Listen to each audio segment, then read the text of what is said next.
Hello, this is Sheshachalam from Astrogat Mysore. So today we both are here. We are discussing about some doubts which are arising for the video number 273, that is Saturn in the 8th house. We are actually touching only basics here, so we are not going into the deeper, nakshatra placements. We are not going to the Rashi placements. It's a generalistic, discussion which we had done for understanding what is Saturn and Saturn in 8th house. So people are asking a lot of questions with regard to retrogression of planets and their exact positions in that particular place. So it's a little advanced, because if you go deeper into any books, talking about retrogression of planets is very limited. That is because you need a lot of charts to analyze retrogression of planets and then understand what actually they give in those particular places, the effects. So, here we are discussing three or four general points of Saturn in 8th house and its doubts. Like for example, somebody has asked this online on YouTube on the comment section that a retro Saturn, not about retro Saturn. It is how to do charity when there is a paucity of money when Saturn is in the 8th house. So, will the person be able to do charity at all? Is his question.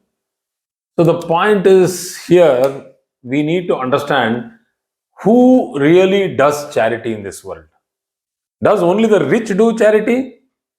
If you introspect and see, and a reality check is done, the fact is that people who have less give more. This is very important for us to understand, that people who have less give more, and this entirely changes the way we think about charity. So, the middle class society in India or anywhere in the world, they are very much engaged in charity or charitable, work. So people who are having Saturn in the 8th house will do service. So charity does not mean that you only have to pay the money. Spend the money, yes. Right? So it's not only spending money. Tanu, mana, dhana. There are three types of, helping people. Like Tanu is that you physically go and help. Like there have been many instances around the world, like earthquakes, flood. The first relief is to go there and physically help them. They don't need the money. They can't eat the money there. They need shelters. They need people to transport. They need people to help them out of that particular bad situation. So fire, earthquake, as you saw yesterday, there was a fire. There have been fire instances which are happening very often nowadays, and the fire in Kuwait, very, very bad, very, very saddening. But you need people to fight. You need firefighters there. Charity does not only happen through money. So that's what I'm trying to tell. Mana means, like I'll give you an example, that people were fighting for a cause. So nowadays you do internet campaigns, on net, through YouTube, through Facebook, through Instagram, through Twitter, through many internet, social platforms, and you are trying to support it mindfully, and that is also a great help. It's like arranging money for a particular people cause. who are working for charity they don't have to be very rich, but they are doing a voluntary service. Voluntary service is the most toughest thing to do. If anybody understands what it is, You go and see those places where voluntary service is done. It is the toughest thing. They have a very clear cut mindset to work.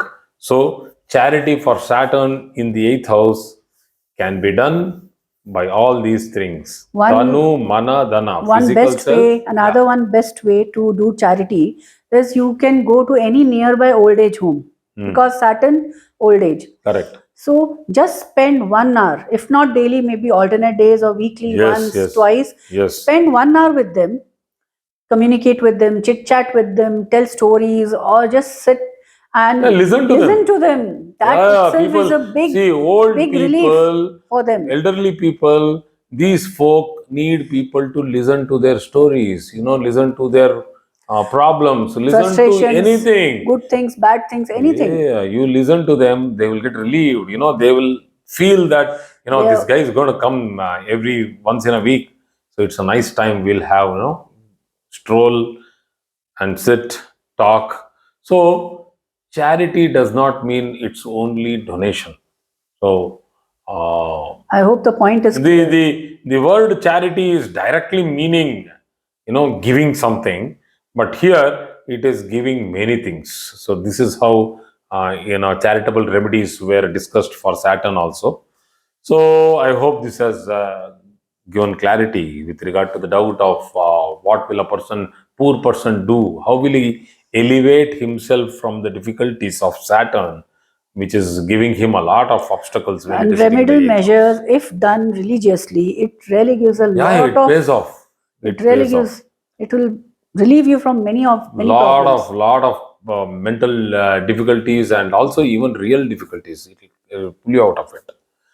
So try to understand there are a lot of questions on retrogression of planets, and here I am just giving you some plans, some points. So direct Saturn, which is positively posited in a friendly sign and an exalted sign, etc., the native will live and act what he actually means. Very, very important point. So his face, the expression, the gesture, and what he means in his words will all be aligned and will have capability to act. It's not that he is simply talking. He really means it. He meant it. He will do it. If you call him and if he tells that whenever you are in distress, I'll be there, you call him, he'll be there. So if a Saturn is retro, it will give a lot of aspiration to a person. He will think a lot. He will talk a lot, but will have hindrance. Yeah, he will have hindrance and have low confidence at the time when he has to act. Many times, this is also because it's not that he is of any weak character or anything like that, but they will have gone through tough experiences that when they came out and acted, flawlessly for some cause, they got a very bad feedback. This is why, when they feel that it's going to put them in a tough situation, retrograde Saturn will not go the second time. They'll feel that why should I simply put my head into this? I'll not do it. But a direct Saturn, he will do it. Why is this? Why am I talking that a Saturn in the eighth house, a person will go and help people? Is because the sixth house is regarded as service, and the third from the sixth, the eighth, is regarded as the action or the activity involved in that service. So, if the sixth house is like good deeds, bad deeds, good karmas, bad karmas in service, what you will get in gain in service. When we say that when a rough planet in the sixth house, the person will be more like a rowdy or a gunda or a rude person. It all depends whether he is a rude person with good intention or a rude person really with cruel intentions. That all depends on the Lagnadipati and the placement of other planets. I'll not go into it. The actions of those deeds are to be seen in the eighth house, which is very important. And that is why when Saturn sits in the eighth house, we are discussing all these points. So there is also another doubt with regard to weather, Jupiter's placement in the second house, which is actually directly the seventh from the eighth, will mitigate or lessen the negativities of Saturn. Please try to understand one point. Jupiter's placement or Jupiter's aspect on the eighth house is not that great when Saturn is sitting there. It is a conflict. Two planets who are direct opposition to each other, they are sitting on either side. So, if the ascendant is good for Jupiter and bad for Saturn. So that means if Saturn is a malefic planet for the ascendant, and if the Jupiter is a benefic planet for the ascendant, then yes, Jupiter will mitigate.